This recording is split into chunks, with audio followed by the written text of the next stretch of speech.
what is introversion? Why are some people introverted and others not? And there's a spectrum, right? There are those introverts who are balanced, they're happy, they go into an environment and they just kind of watch. And then finally they're like, okay, now I want to go socialize, right? I want to go talk to people. There are also those kids and adults who essentially have social anxiety. So their introversion isn't just, well, I don't really choose to go into an environment. They can't. So they're introverted not because of choice. They're introverted because they actually don't have a choice. They're so overwhelmed by being in the environment. They're so overwhelmed by the social information that is coming at them. The sound, the sight, the stimulus, that it's too much. And they shut down. These are the kids that can't go into playgrounds to play with other kids. These are the kids who run away from groups of kids and ultimately want to go play by themselves. And I have parents that are like, oh yeah, my Sally, she just loves sitting there and reading books by herself. Or, you know what, my Tony, he just prefers to play with Legos by himself. He really doesn't like to play with other kids. Kids, human beings, forget about kids, human beings want to be social. We're wired to be social. We are social animals. And when a child doesn't want to be social, when they cannot be social, there's a reason for it. So this, oh, he's just an introvert, is nothing but just a thing, as we say. And by that, I mean, introversion is just a label we give to things. Same thing with anxiety. We just say, well, someone has anxiety. Except it is not just introversion. It is not just anxiety. There are reasons why these things happen. And in the case of people who are introverted, there are typically two main factors.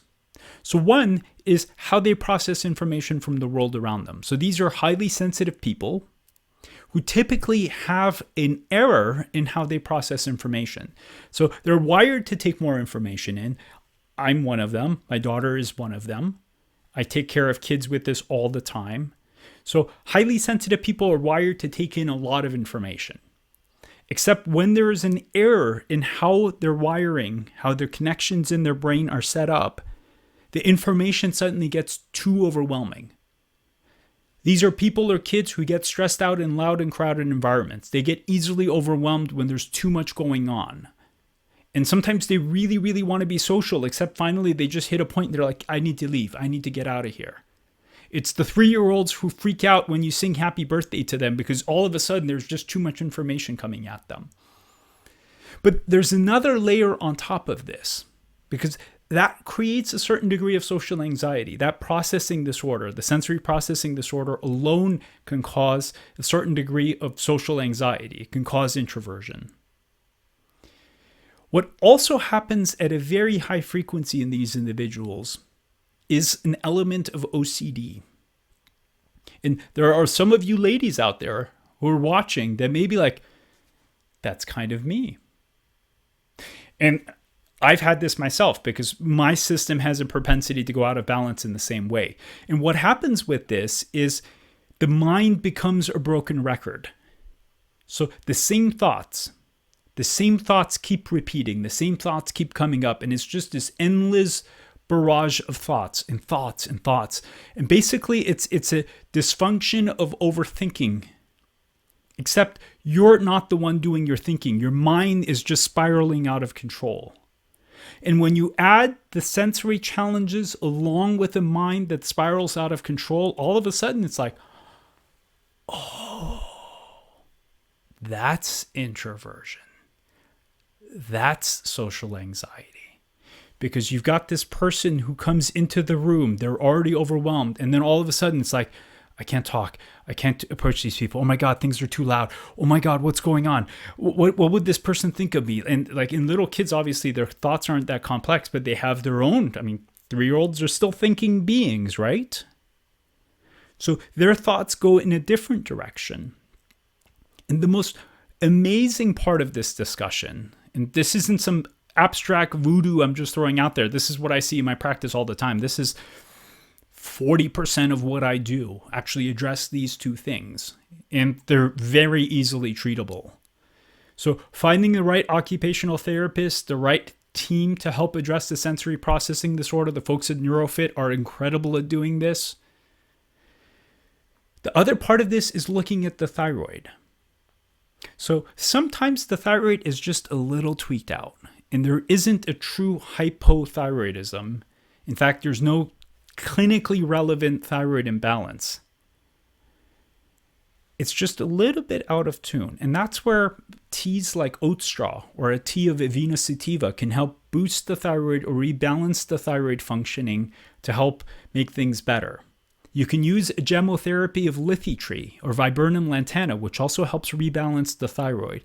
And it's incredible with just these two simple plants, sometimes in a matter of weeks, the system that was out of balance, the propensity to overthink, all of a sudden calms down. And I've seen this in my practice. In my practice, we use concentrated tinctures that we get from Europe. And sometimes it's weird. Like within a matter of days, the parents are like, wow, the overthinking, like she's not tripping out anymore. What did you do? I'm like, we just rebalanced part of the system. Now, especially for some of you ladies who have chronic fatigue, you may have menstrual problems. If you've been listening to Dr. Alan Christensen's talk with me, he brings up all of these things. If you have heavy periods, if you have menstrual problems, if you have chronic fatigue, if you have difficulty losing weight, and on top of that, you have this intense overthinking, this intense anxiety, that is most likely a thyroid imbalance, potentially full frank hypothyroidism.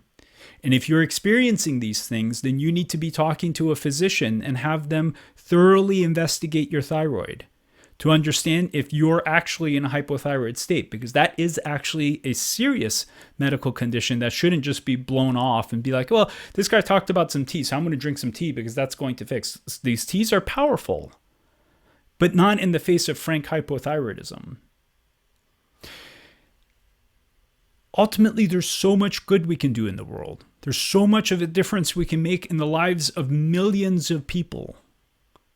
And the whole purpose of why I'm making these videos, the whole purpose of this entire sharing is to put this information out there so any or all families can start looking at what goes on to their child, what goes on maybe to them, and say, you know what? That's me. That's my kid. And oh my God, there's ways to help them. What really tickles me is to think, how cool would it be for a child not to have to grow up with the same anxiety I did? How cool would it be for a child to be able to leave their house and not freak out? How cool would it be to go through junior high and high school and not be terrified to be around other people? Because that was my experience. And it was not the easiest experience. And it actually took a big toll. So maybe we can make a difference in the lives of a lot of people with just sharing some information and just raising awareness. And that's all I want to do. And I hope you can help me do that. Thank you for being a part of this community. Thank you for watching. This is Dr. K. Be well.